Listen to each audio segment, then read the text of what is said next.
Assalamualaikum warahmatullahi wabarakatuh. Alhamdulillahirabbil alamin. Wassalatu wassalamu ala asrafil anbiya wal mursalin Sayyidina Muhammadin wa ala alihi washabihi ajmain. Amma ba'du.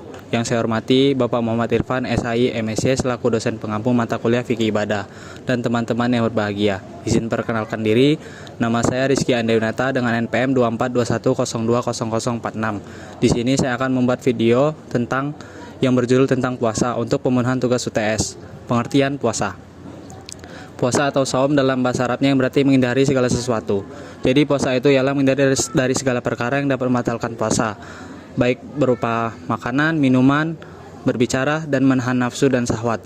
Adapun menurut pengertian syariat, puasa yaitu adalah menghindari dari segala apa yang membatalkan puasa, dari terbit fajar hingga terbenam matahari dengan niat puasa oleh orang muslim yang berakal dan tidak sedang mengalami haid ataupun nifas. Dan juga menurut pengertian terminologis, puasa yaitu adalah suatu ibadah yang diperintahkan oleh Allah Subhanahu wa taala yang berupa menahan makanan, minuman, dan tidak sedang mengalami hubungan seksual atau menghindari dari segala apa yang membatalkan puasa. Dari terbit fajar hingga terbenam matahari, menahan diri berbicara dengan orang lain sebagaimana disebutkan dalam Quran surat Al-Maryam ayat 26 yang artinya, maka katakanlah hai Maryam, aku telah bernazar berpuasa untuk Tuhanmu yang Maha Pemurah, dan aku tidak akan berbicara seseorang manusia pun pada hari ini. Poin yang kedua adalah syarat-syarat puasa. Seorang untuk melaksanakan puasa ada dua syarat yang harus dilaksanakan, yaitu syarat wajib dan syarat sah puasa. Syarat wajib puasa yaitu adalah di mana syarat wajib untuk dilaksanakan seseorang untuk melaksanakan puasa, dan para ulama telah menetapkan syarat wajib pada bulan Ramadan sebagai berikut. Yang pertama, beragama Islam. Persyaratan Islam ini di mana diperintahkan pada ayat Al-Qur'an di mana yang memerintahkan seseorang yang beriman pada Allah SWT untuk berpuasa. Dan juga menurut Quran surat Al-Baqarah ayat 183, orang kafir tidaklah dituntut untuk berpuasa pada bulan Ramadan. Yang kedua, orang yang berakal dan baligh. Puasa tidak diwajibkan pada anak kecil, orang gila, orang mabuk-mabukan, dan orang pingsan. Yang ketiga, orang yang mampu kuat dan menetap bermukim. Orang yang mampu kuat artinya apabila ada orang yang sakit dan sudah tua, itu tidak diwajibkan untuk berpuasa, namun untuk membayar fidyah. Apabila ada yang artinya menetap bermukim, yang artinya apabila dia sedang dalam perjalanan atau musafir, maka itu tidak diwajibkan untuk berpuasa, namun mengganti hari-harinya setelah bulan Ramadan. Yang poin kedua ada syarat-syarat sah puasa. Terjadi perbedaan pendapat ulama pada syarat-syarat sah puasa ini. Menurut mazhab Hanafi, syarat sah puasa yang pertama itu niat, yang kedua bersih dari haid dan nifas, poin yang ketiga terhindar dari segala apa yang membatalkan puasa. Menurut mazhab Hambali, yang pertama Islam, yang kedua itu bersih dari haid dan nifas, dan yang ketiga itu niat. Dan juga menurut mazhab Maliki, yang pertama itu niat, yang kedua bersih dari haid dan nifas, yang ketiga Islam, yang keempat dilakukan pada masa-masa yang diperbolehkan berpuasa. Dan juga menurut mazhab Syafi'i, ada 4 poin yang dilakukan pada mazhab Syafi'i untuk syarat-syarat sah puasa. Seperti yang pertama itu Islam, yang kedua berakal, yang ketiga suci dari haid dan nifas, dan yang keempat niat pada menurut pendapat sebagian Syafi'iyah. Adapun poin-poin yang ketiga yaitu adalah rukun puasa. Rukun puasa adalah hal yang paling pokok diwajibkan untuk berpuasa. Rukun puasa yang pertama ialah menghindari segala perkara yang dapat membatalkan puasa dari terbit fajar shidik hingga terbenam matahari. Yang kedua yaitu adalah niat. Seperti niat puasa yaitu nawaitu shaum qadin an ada'i fardhi syahri ramadana hazi sanati lillahi ta'ala. Untuk niat puasa Ramadan, yang artinya aku berniat berpuasa pada bulan Ramadan karena Allah Ta'ala. Dan juga untuk membuka puasa seperti Allahumma lakasumtu wa bika amantu wa ala rizkika aftartu birahmatika ya arhamar rahimin. Poin yang ketiga adalah hal-hal yang dapat membatalkan puasa. Yang pertama jima. Maka barang siapa yang berjima pada siang hari pada bulan Ramadan dengan secara sengaja, mempunyai keinginan dan berjima dengan sempurna, maka ia telah batal puasanya, baik mengeluarkan mani ataupun tidak. Maka dia wajib untuk yang pertama bertobat, yang kedua menyempurnakan puasanya pada hari itu, yang ketiga mengqadha puasanya setelah bulan Ramadan, yang keempat membayar kafarat atau memerdekakan budak jika ia tidak mampu berpuasa selama 2 bulan berturut-turut, apabila ia tidak mampu memberi makan fakir miskin sebanyak 60. Yang kedua, keluarnya mani disertai dengan syahwat oleh orang yang berpuasa. Poin yang ketiga, adalah makan dan minum dengan secara sengaja. Poin yang keempat, keluarnya darah haid ataupun nifas. Yang terakhir adalah orang yang muntah. Apabila muntah dengan secara sengaja, maka itu membatalkan puasa. Apabila tidak dikehendaki, maka puasa itu tidak mempengaruhi.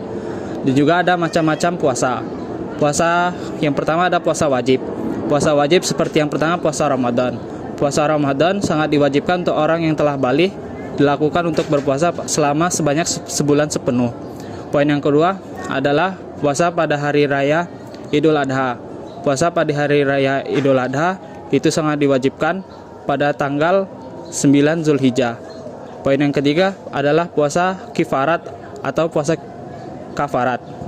Puasa kafarat ataupun kifarat yaitu adalah puasa denda atau pengganti yang dilaksanakannya wajib. Puasa ini dilakukan untuk menghapus perbuatan dosa yang telah dilakukan dan untuk menghapus dosa-dosa yang telah pernah dilakukannya untuk mengganti puasa pada hari kifarat ini, puasa ataupun puasa kifarat ini. Adapun puasa-puasa sunnah seperti yang pertama puasa Senin Kamis. Puasa Senin Kamis ini sangat disukai oleh Allah Subhanahu wa taala, di mana hari Senin adalah hari kelahiran Nabi Muhammad SAW dan hari Kamis adalah Al-Qur'an pertama kali diturunkan. Yang kedua adalah puasa bulan Syawal. Puasa bulan Syawal ini di mana dilakukan pada 6 hari berturut-turut dilakukan. Apabila juga puasa Syawal ini bisa dilakukan pada hari kedua bulan Syawal. Boleh dilakukan secara berurutan dan juga boleh dilakukan tidak secara berurutan. Yang ketiga, puasa Arafah. Puasa Arafah ini dilakukan pada tanggal 9 Zulhijjah, di mana pada puasa ini segala amal perbuatan itu akan diangkat atau dihapuskan pada masa-masa tahun sebelumnya karena dosa yang telah kita lakukan, dan tahun-tahun berikutnya akan dihapuskan juga menurut hadis riwayat Muslim. Yang ini ada puasa Muharram. Puasa Muharram utamanya dilakukan pada tanggal 10 Muharram atau yang disebut juga dengan puasa Asyura. Ada juga puasa bulan Sa'ban. Puasa bulan Sa'ban ini sangat utama karena pada bulan Sa'ban ini yang Rabb akan mengangkat segala amal perbuatan kita. Maka diperbanyak berpuasa pada bulan Sa'ban. Yang terakhir ada puasa Nabi Daud. Puasa Nabi Daud dilakukan seperti sehari puasa dan sehari tidak. Dan ini sangat disukai oleh Allah Subhanahu wa taala. Dan juga ada puasa makruh. Apabila dilakukan pada hari Jumat ataupun Sabtu dengan cara dikhususkan ataupun disengaja, maka itu hukumnya makruh. Apabila atau kecuali puasa ini dilakukan untuk mengqadha pada bulan Ramadan atau mengganti kifarat ataupun nazar, itu maka hukumnya wajib. Yang terakhir ada puasa yang diharamkan. Yang pertama ada puasa pada hari raya Idul Fitri. Puasa pada hari raya Idul Fitri ini sangat diharamkan karena hari raya Idul Fitri adalah hari kemenangan umat muslim, di mana kita telah melaksanakan berpuasa selama sebulan penuh. Yang kedua, puasa pada hari raya Idul Adha. Puasa pada hari raya Idul Adha jatuh pada tanggal 10 Zulhijjah. Ini sangat diharamkan untuk berpuasa. Yang ketiga, puasa pada hari raya Tasyrik. Puasa pada hari raya Tasyrik seperti pada tanggal 11, 12, 13 Zulhijjah. Ini diharamkan untuk berpuasa.